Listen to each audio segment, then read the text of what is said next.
Գրիգոր Նարեկացու «Մատյան ողբերգության» պոեմը հայ գեղարվեստական գրականության կարևորագույն նմուշներից մեկն է։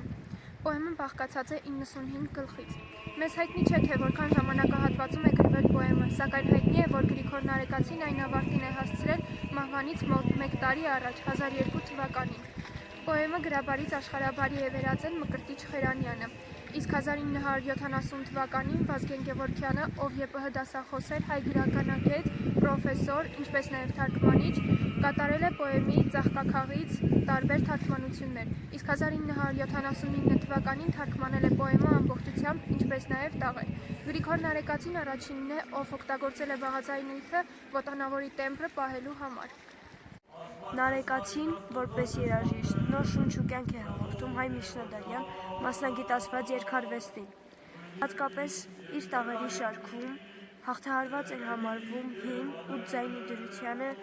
կապված եղանակների կազմությամբ տաղերը,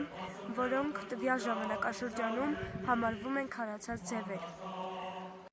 Նարեկացից պահպանվել են շուրջ 2 տասնյակ տաղեր, որոնք իրենց բովանդակությամբ կապվում են գանձերի հետ։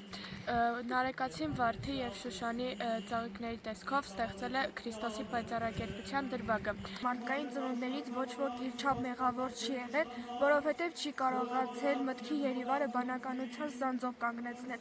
Մութ խորհուրդների միջից մարդկանց գործած բոլոր հին չարիքներին նորերն է ավելացրել։ Նույնիսկ Արարչի դեմ ըմբոստացել է, նենգավոր է գտնվել, նույնիսկ չի վախեցել նրա սպառնալիքներից։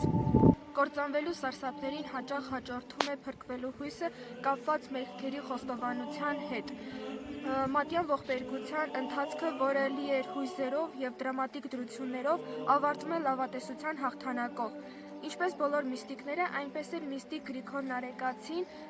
փորձել է ստեղծել իր կատարելության ձգտող իդեալին, այսինքն մարդուն, առաջ քաշելով Աստծո պաշտամունքը, և ասել է, որ Աստված ամենուր է և ամեն մեկի մեջ, և այդ ամենը նշել է Մատյան ողբերգության մեջ։